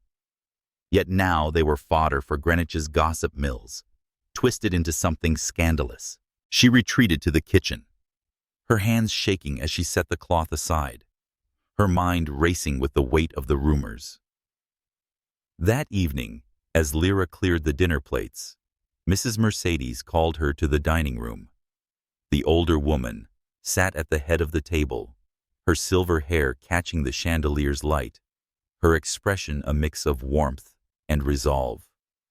Aiden sat to her right, his white polo unbuttoned at the collar, his blue eyes fixed on his wine glass. The air was thick with tension, the clink of cutlery replaced by an uneasy silence. "Lira, dear," Mrs. Mercedes began, her voice gentle but firm. "I need to speak with you about something delicate. There's talk in town about you and Aiden. People saw you together and they're concluding. I want to hear your side."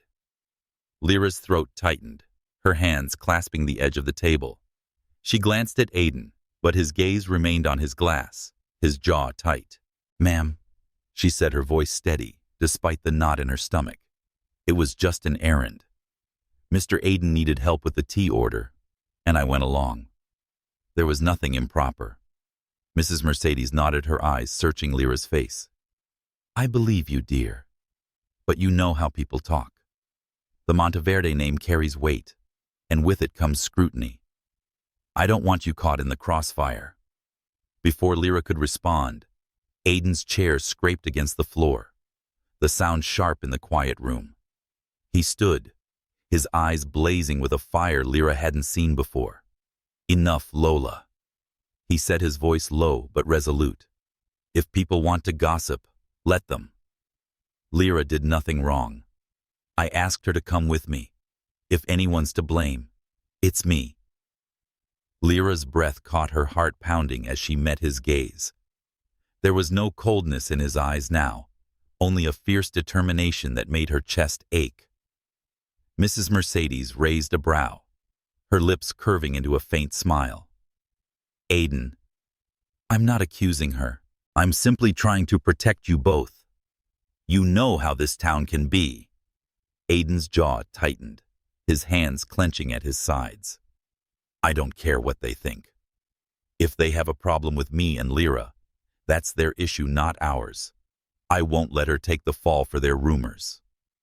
The room fell silent, the weight of his words settling over them like a storm cloud. Lira's heart raced, a mix of gratitude and fear swirling within her. She wanted to speak to thank him, but the intensity in his gaze held her captive. For the first time, she saw not the cold heir of the Monteverde fortune, but a man willing to stand against the world for her. Mrs. Mercedes sighed, her expression softening.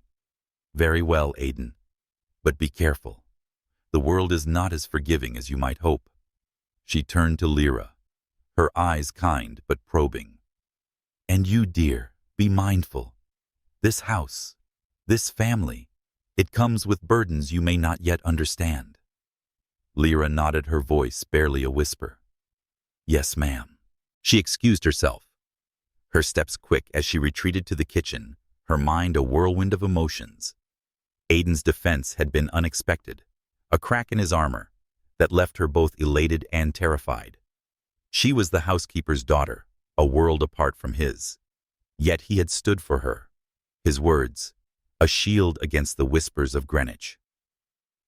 The next morning, As Lira arranged a vase of lilies in the parlor, a shadow fell across the room. She looked up to find Aiden standing in the doorway, his white shirt rolled up at the sleeves, his expression unreadable. "Lira," he said, his voice low, "we need to talk." Her heart skipped, but she nodded, setting the vase down carefully.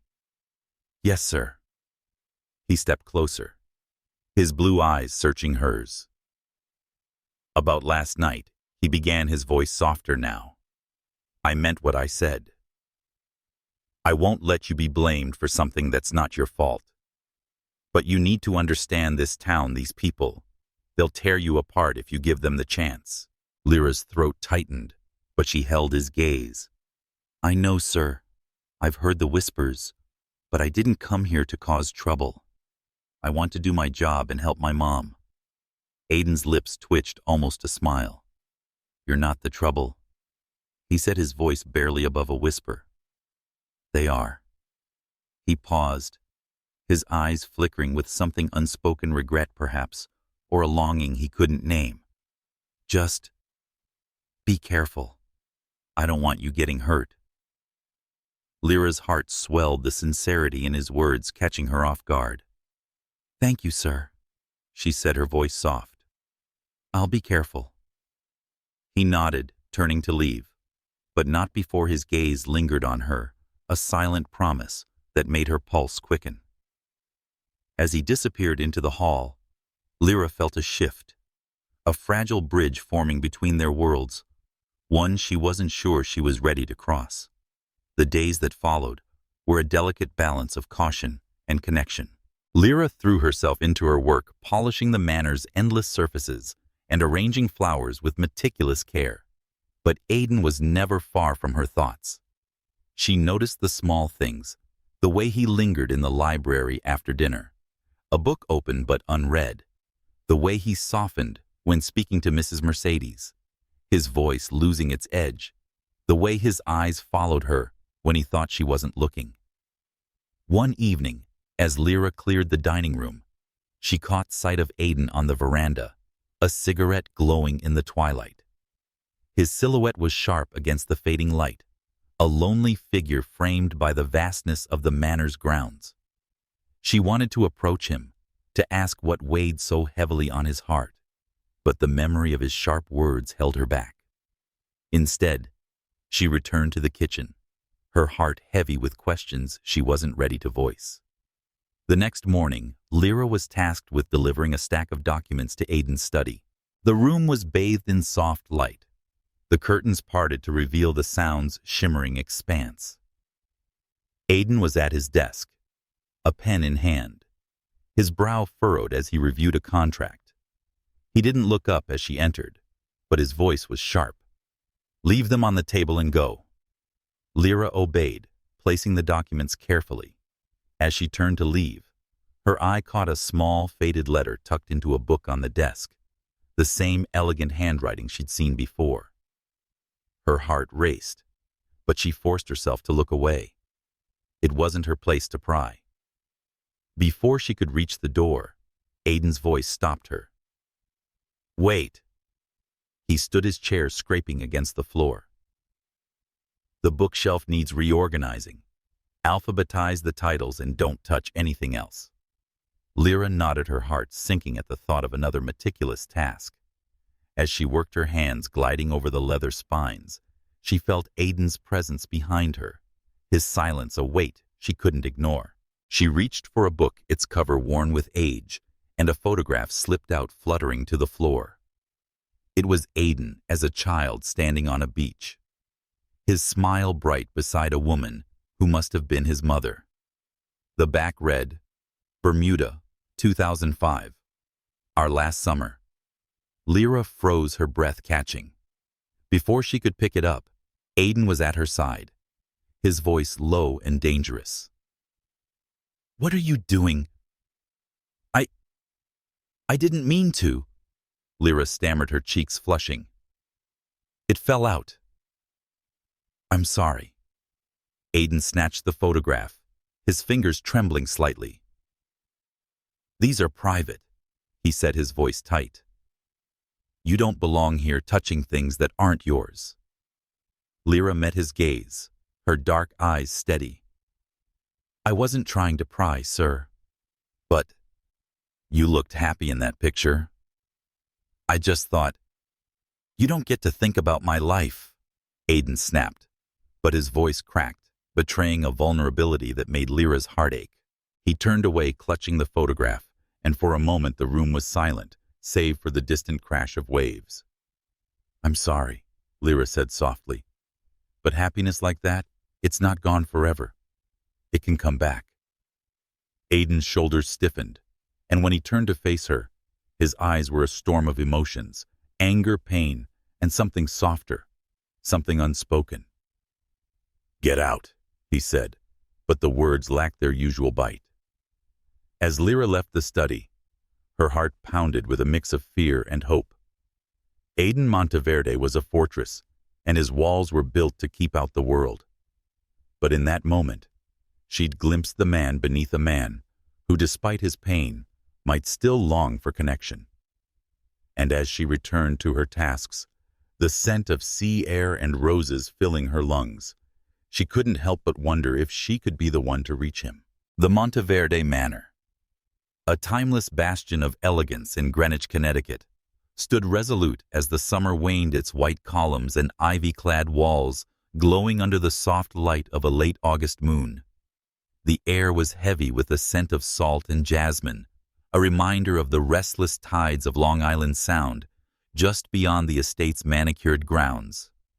For Lira Jackson, the manor had become a crucible of emotions each day, a delicate interplay of duty and longing, her heart tethered to Aiden Monteverde, whose unexpected defense had ignited a spark she could neither extinguish nor fully embrace. Lira's days were a quiet symphony of tasks, polishing the manor's silver candelabras, arranging fresh peonies in the dining room, and sweeping the veranda's stone tiles until they gleamed like polished obsidian. Yet her thoughts were a storm stirred by the memory of Aiden's fierce stand against the rumors, the sincerity in his voice when he'd promised to protect her, and the lingering ache of Clara's scarf, a symbol of the world she could never fully enter. She tried to anchor herself in her work, to keep her heart at a safe distance. But Aiden was a melody, weaving through her every moment with a persistence she couldn't ignore. One golden morning, as Lira tended to the garden's rose bushes, their petals vibrant against the emerald lawn, she felt a presence behind her. She turned to find Aiden standing at the garden's edge, his white shirt rolled up at the sleeves, a glass of iced coffee in hand. His blue eyes were softer than usual, a quiet curiosity in their depths that made her pulse quicken. "You're up early," he said, his voice low but not unkind. He stepped closer, offering her the coffee. "You might need this. You've been out here for hours." Lira hesitated, her heart racing as she took the glass, their fingers brushing for a fleeting moment. "Thank you, sir," she said, her voice soft but steady. She expected him to turn away, to retreat to his world of solitude, but he didn't. Instead, he leaned against a nearby trellis, his gaze fixed on the roses. "You don't have to call me sir all the time," he said, his tone almost teasing. "It makes me feel like I'm 80. Lira's lips curved into a smile, the warmth of the coffee seeping into her hands. "Habit," she said, meeting his gaze. "But I'll try." Aiden. His name felt strange on her tongue, a small rebellion against the walls between them. Aiden's brow twitched, a flicker of surprise crossing his face. But he didn't correct her. Instead, he nodded toward the roses. "You're good at this," he said. "The gardens never looked better." Lira's cheeks warmed, but she held his gaze. "It's just practice," she said. "My mom taught me to pay attention to the little things. They matter." Aiden's eyes softened, and for a moment, the air was charged with something unspoken, a fragile bridge forming between their worlds. Then he turned away, his voice low. "Keep up the good work," he said, but there was no edge to his words, only a quiet sincerity that made her heart ache. The days that followed were a delicate dance of small gestures and stolen glances. Aiden began to seek Lira out his presence, a quiet constant in her routine. He brought her water when she worked in the garden and helped carry a heavy tray of dishes to the kitchen. Once, when she struggled with a stubborn window latch, he stepped in without a word, his hands deft and sure. Each act was small, almost insignificant, but to Lira, they were cracks in his armor, glimpses of a man who was learning to care. One evening, as Lira polished the grand piano in the parlor, she overheard a conversation that deepened her understanding of Aiden's heart. Mrs. Mercedes sat in the library, a glass of wine in hand, her voice low and wistful. "Aiden, you've been different lately," she said, softer somehow. "Is it the girl?" Aiden's chair scraped against the floor, his voice tight. "Lola, don't start. Lyra's just different. She doesn't play games, and she doesn't want anything from me. It's refreshing." Lyra's heart raced, her cloth pausing mid-swipe. She shouldn't be listening, shouldn't be privy to such raw honesty, but the words held her captive. She retreated to the kitchen, her mind a whirlwind of emotions, the weight of Aiden's words settling over her like a warm blanket. The next morning, Lira was tasked with delivering a stack of books to Aiden's study. The room was bathed in soft light, the curtains parted to reveal the sound's shimmering expanse. Aiden was at his desk, a pen in hand, his brow furrowed as he reviewed a contract. He didn't look up as she entered, but his voice was sharp. "Leave them on the table and go." Lira obeyed, placing the books carefully. As she turned to leave, her eye caught a small, faded letter, tucked into a book on the desk, the same elegant handwriting she'd seen before. Her heart raced, but she forced herself to look away. It wasn't her place to pry. Before she could reach the door, Aiden's voice stopped her. "Wait." He stood his chair scraping against the floor. "The bookshelf needs reorganizing. Alphabetize the titles and don't touch anything else." Lira nodded, her heart sinking at the thought of another meticulous task. As she worked, her hands gliding over the leather spines, she felt Aiden's presence behind her, his silence a weight she couldn't ignore. She reached for a book, its cover worn with age, and a photograph slipped out, fluttering to the floor. It was Aiden, as a child, standing on a beach, his smile bright beside a woman who must have been his mother. The back read, "Bermuda 2005, our last summer." Lira froze, her breath catching. Before she could pick it up, Aiden was at her side, his voice low and dangerous. "What are you doing? I didn't mean to." Lira stammered, her cheeks flushing. "It fell out. I'm sorry." Aiden snatched the photograph, his fingers trembling slightly. "These are private," he said, his voice tight. "You don't belong here touching things that aren't yours." Lira met his gaze, her dark eyes steady. "I wasn't trying to pry, sir. But you looked happy in that picture. I just thought, you don't get to think about my life."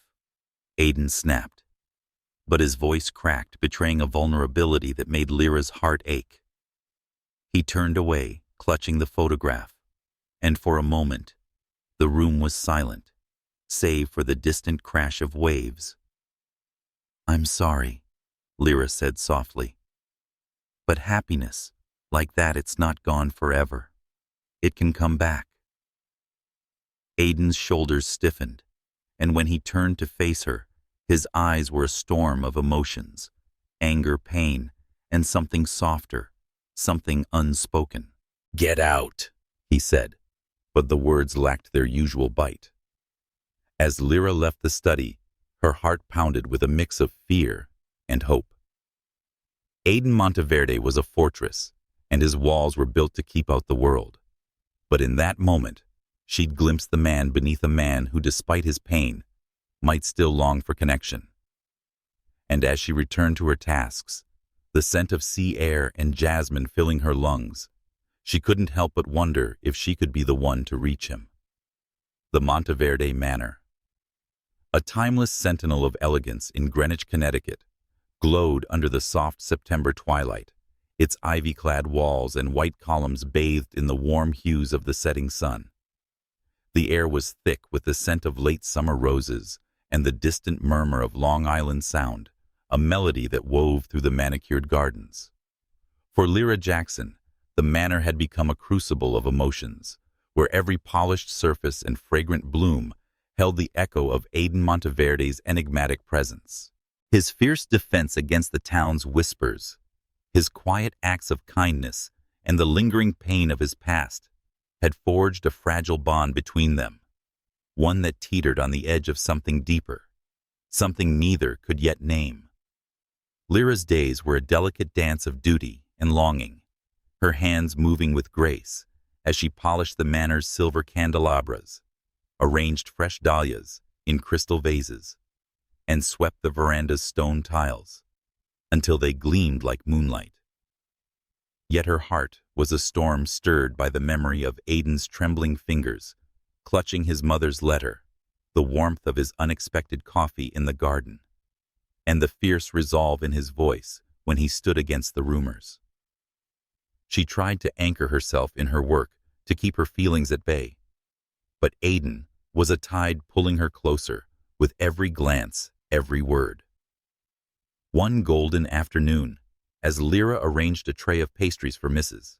Mercedes's evening tea, Aiden appeared in the kitchen doorway, his white shirt unbuttoned at the collar, his blue eyes catching the light like the sound at dawn. His presence was a quiet command, filling the room with an intensity that made her pulse quicken. "Lira," he said, his voice low but steady, "please come with me to the charity gala tonight. Lola insists on a proper escort, and I'm not in the mood for Clara's chatter." Lyra's heart skipped her hands, pausing on the tray. The gala was a glittering event in Greenwich's social calendar, a world of chandeliers and champagne, far removed from her own. "Me, sir?" she asked, her voice soft, but tinged with disbelief. "I'm not sure I'm suited for that." Aiden's lips curved into a faint smirk, but his eyes were warm, almost tender. "You're suited for more than you think," he said, stepping closer. "Wear something nice. I'll have a dress sent to your room." Before she could protest, he turned and left, leaving Lira staring after him, her mind a whirlwind of nerves and excitement. A gala with Aiden Monteverde, a man who had once been a fortress of ice, was a prospect both thrilling and terrifying. She glanced at her mother, Manang Fei, who was kneading dough at the counter, her dark eyes narrowing with concern. "Anak, be careful," Manang Fei said, her voice low. "Mr. Aiden's world is not ours. Those people at the gala, they'll watch you like hawks." Lira nodded, her throat tight. "I know, Mom, but he asked me. I can't say no." Manang Fei sighed, her hands stilling.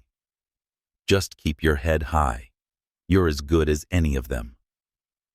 That evening, Lira stood before the mirror in her small room in the servants' quarters, her breath catching as she slipped into the dress Aiden had sent. It was a deep sapphire gown, its silk flowing like water over her curves, the neckline elegant yet bold. She felt like a stranger to herself, a woman stepping into a fairy tale she wasn't sure she belonged in. Her braids were swept into an elegant updo, adorned with a single silver pin, and as she gazed at her reflection, she felt a surge of courage. She was Lira Jackson, daughter of a housekeeper, and tonight she would walk beside a billionaire. The gala was held at the Greenwich Country Club, a palatial venue with crystal chandeliers and marble floors that gleamed under the soft glow of candlelight. Lyra's heart pounded as she stepped out of Aiden's sleek black Mercedes, his hand steadying her as she navigated the steps in her heels. His touch was warm, grounding, and when he offered his arm, she took it, her fingers trembling against his crisp black tuxedo. "You look stunning," he said, his voice low, his eyes lingering on her with an intensity that made her cheeks flush. "Thank you," she whispered, her voice barely audible over the hum of the crowd. The room was a sea of wealth and privileged men in tailored suits and women in glittering gowns, their eyes darting to Lira with a mix of curiosity and judgment. She felt their stares, the weight of their whispers, but Aiden's presence was a shield, his arm, a quiet promise of protection. As they moved through the crowd, Aiden's hand rested lightly on her back, guiding her with an ease that belied his usual reserve.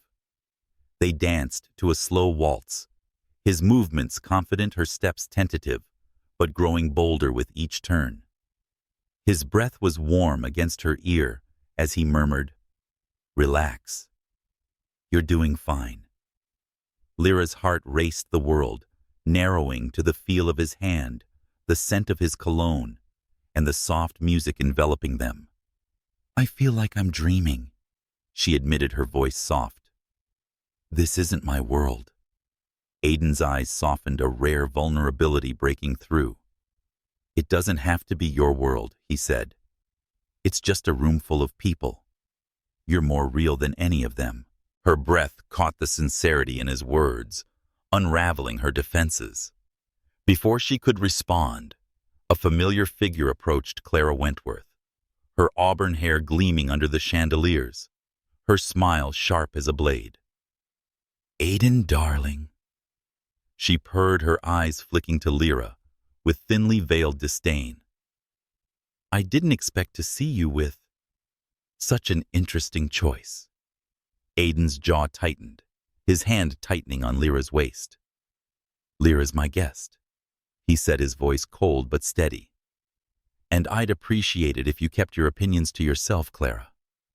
The crowd around them hushed, their eyes wide with shock. Clara's smile faltered, but she recovered quickly, tossing her hair. "Of course, darling, just making conversation." She glided away, but the tension lingered, a ripple through the glittering throng. Lyra's heart pounded, her fingers trembling in Aiden's grasp. "You didn't have to do that," she whispered, her voice shaking. "She's your friend." Aiden's eyes met hers, fierce and unyielding. "She's not my friend. If she disrespects you," he said, his voice low, "no one gets to make you feel less than you are. Not tonight. Not ever." The world seemed to still, the music and chatter fading, as Lira gazed into his eyes. For the first time, she saw not the cold air of the Monteverde fortune, but a man who was fighting his own battles to stand by her side. She wanted to speak, to thank him, but the intensity of his gaze stole her words. Instead, she squeezed his hand, a silent acknowledgement of the bridge they were building, fragile but unbreakable. As the night wore on, Aiden led her to a quiet balcony overlooking the Sound, the moonlight casting silver ribbons across the water. He leaned against the railing, his expression softening as he looked at her. "I meant what I said," he murmured, his voice barely above a whisper. "You're not like them, Lira. You're real. You make me want to be better." Her heart swelled, the weight of his words settling over her like a warm embrace. "You already are," she said softly, stepping closer. "You don't see it yet." Aiden's eyes darkened, a storm of emotion swirling within them. He reached out his fingers, brushing her cheek, a touch so gentle it made her breath catch. "I'm trying," he said, his voice raw. "For you." The air crackled with tension, the space between them charged with unspoken longing. Lyra's heart raced her body, leaning toward him, but before she could close the distance, a voice called from the ballroom, breaking the spell. Aiden's hand dropped, his expression tightening, but his eyes held a promise, a vow that this moment was only the beginning. As they returned to the gala, Lira felt the weight of 100 eyes, the whispers of Greenwich's elite trailing them like shadows. Yet with Aiden by her side, his presence a quiet strength, she felt invincible, a woman stepping into a world she was beginning to claim as her own, the Monteverde Manor. A beacon of timeless grandeur in Greenwich, Connecticut, stood serene under the crisp September dawn, its white columns and ivy-clad walls glowing in the soft light. The air was alive with the scent of autumn leaves and the distant rhythm of Long Island Sound, a melody that wove through the estate's sprawling gardens. For Lira Jackson, the manor had become a tapestry of memories, each polished surface and fragrant bloom a thread in the story of her heart's awakening. Aiden Monteverde once, a fortress of ice, had become a flame. His fierce protection, quiet kindnesses, and raw vulnerability, forging a bond that defied the boundaries of their worlds. Lira's days were a delicate balance of duty and dreams, her hands moving with grace as she polished the manor's mahogany banisters, arranged fresh chrysanthemums in crystal vases, and swept the veranda's stone tiles until they shone like polished obsidian. Yet her heart was a symphony stirred by the memory of Aiden's hand on her waist at the gala, his fierce defense against Clara's disdain, and the tender touch of his fingers on her cheek under the moonlight. She tried to anchor herself in her work, to temper the longing that threatened to consume her, but Aiden was a tide pulling her ever closer with every glance, every word. One golden morning, as Lira tended to the garden's last roses, their petals fading in the autumn chill, Aiden appeared at her side, a small paper bag in hand. His white shirt was rolled up at the sleeves, his blue eyes catching the sunlight like the sea at dawn. "Lira," he said, his voice low but warm. "I got you something." Her heart skipped, her hands pausing on the rosebush. "You didn't have to," she said, her voice soft as she took the bag. Inside was a small box of chocolates, their rich scent mingling with the roses. She looked up, her dark eyes meeting his, a smile tugging at her lips. "Chocolates! Are you trying to bribe me?" Aiden's lips curved into a rare, genuine smile, the kind that made her heart ache with its rarity. Maybe he said, stepping closer. "Or perhaps I just wanted to see you smile." Lira's cheeks flushed, the warmth of his words enveloping her like a soft breeze. "You're getting good at this," she teased, her voice light but trembling with emotion. "Careful, or I might start expecting it." His eyes darkened, a storm of emotions swirling within them. "Expect it," he said, his voice low and earnest. "I'm not going anywhere." The words hung between them, a vow that felt both fragile and unbreakable. Lira's heart raced, her fingers tightening around the box of chocolates. Still, before she could respond, a familiar figure approached Camille, a former friend of Aiden's, her blonde hair gleaming in the sunlight, her smile sharp as a blade. "Aiden, darling," Camille said, her voice dripping with honeyed venom. "I see you're still playing the hero for the help." Her eyes flicked to Lira, a glint of disdain in their depths. Aiden's jaw tightened, his hand finding Lira's in a quiet gesture of solidarity. "Camille," he said, his voice cold as ice. "Lira's more than you'll ever understand. If you can't respect her, you can leave." Camille's smile faltered, her eyes narrowing. "You're making a mistake, Aiden. She doesn't belong here." Lira's heart pounded, but she squeezed Aiden's hand, her voice steady. "I belong where I'm wanted," she said, her dark eyes blazing with defiance. "And Aiden wants me here." The air crackled with tension, Camille's expression a mix of shock and anger. She turned and left, her heels clicking against the stone path, leaving Lira and Aiden standing in the garden, their hands still entwined. Aiden turned to her, his eyes soft but fierce. "I meant it," he said, his voice low. "You belong here with me." Lira's breath caught the weight of his words settling over her like a warm embrace. She wanted to speak, to tell him how much he meant to her, but the intensity of his gaze stole her words. Instead, she stepped closer, her hand resting on his chest, feeling the steady beat of his heart beneath her palm. "I'm starting to believe you," she whispered, her voice trembling with emotion.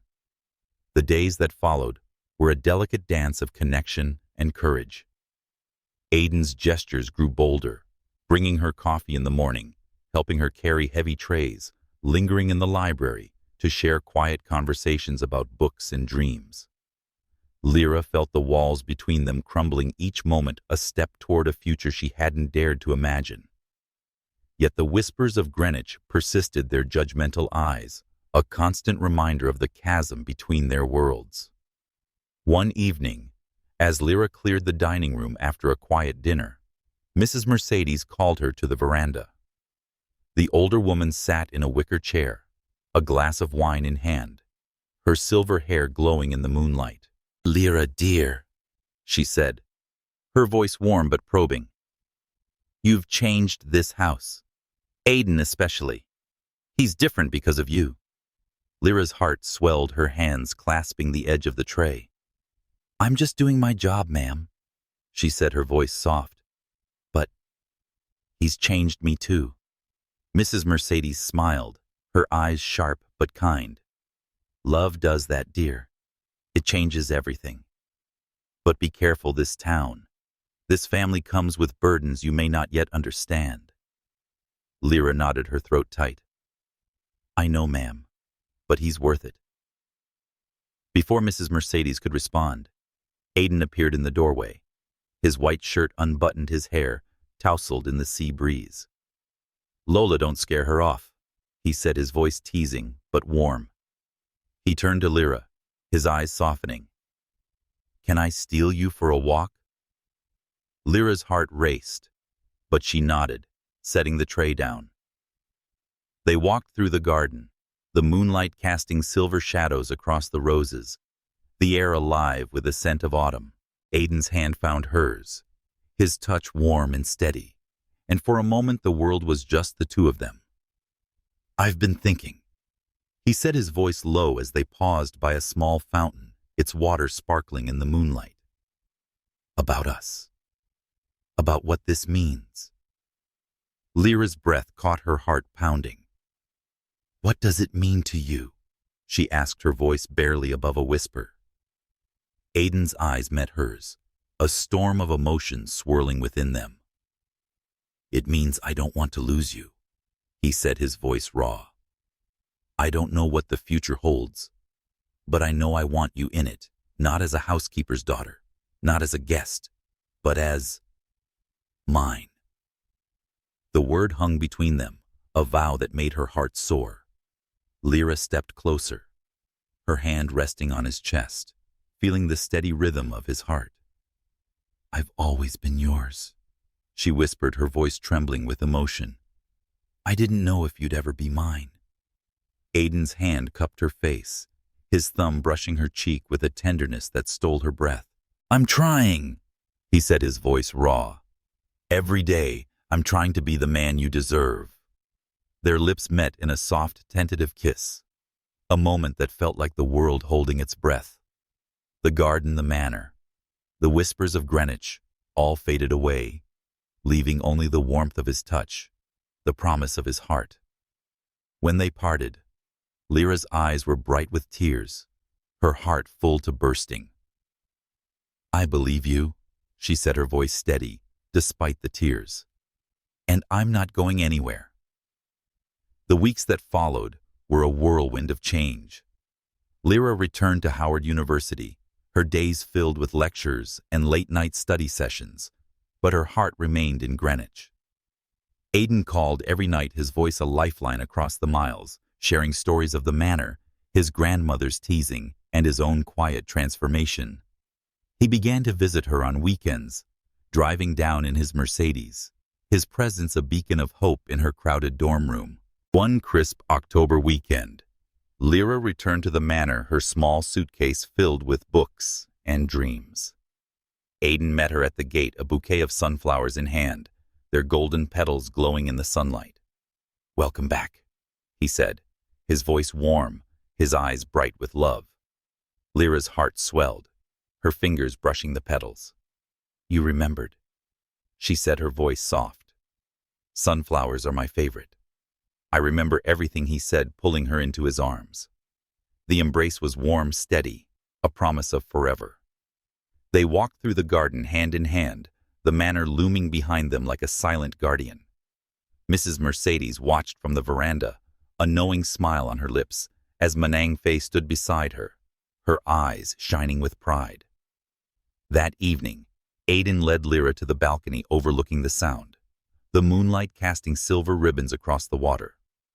He knelt before her, a small velvet box in hand, his eyes filled with a vulnerability she'd never seen. "Lira Jackson," he said, his voice trembling. "I've spent my life building walls, but you tore them down. You made me believe in love, in hope, in us. Will you marry me?" Tears streamed down Lyra's cheeks as she nodded, her voice breaking. "Yes," she whispered, her heart soaring as he slipped a diamond ring onto her finger, its sparkle rivaling the stars above. They kissed, a vow, sealed in moonlight, their hearts entwined in a promise that transcended their worlds. The months that followed were a blur of planning and dreams. Lira graduated from Howard with honors. Her education degree is a testament to her determination. Aiden stood by her side, his pride evident in every glance, every touch. They married in a simple ceremony at a historic Greenwich church, its stained glass windows glowing with the light of their love.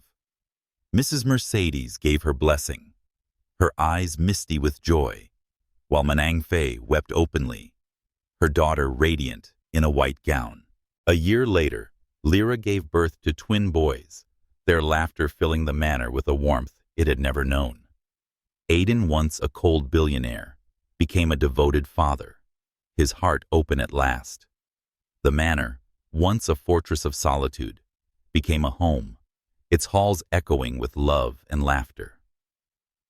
As Lira stood on the veranda one evening, her sons asleep upstairs, Aiden's arms around her, she looked out at the Sound, its waves a timeless melody. "We made it," she whispered, her voice soft with wonder. Aiden kissed her forehead, his voice a vow. "We did. And we'll keep making it every day for the rest of our lives." The stars above twinkled, a silent witness to their love, a love that had conquered walls, whispers, and worlds. And as they stood together, the manor behind them, the future before them, they knew that no matter what came, they would face it hand in hand, heart to heart, forever. Dear readers, the story of Lira and Aiden is one of love, transformation, and triumph over adversity. What did you think of their journey? Share your thoughts, favorite moments, or ideas for their future adventures in the comments below. Or join our community on social media to discuss how love can change even the coldest hearts. Let's keep the conversation going.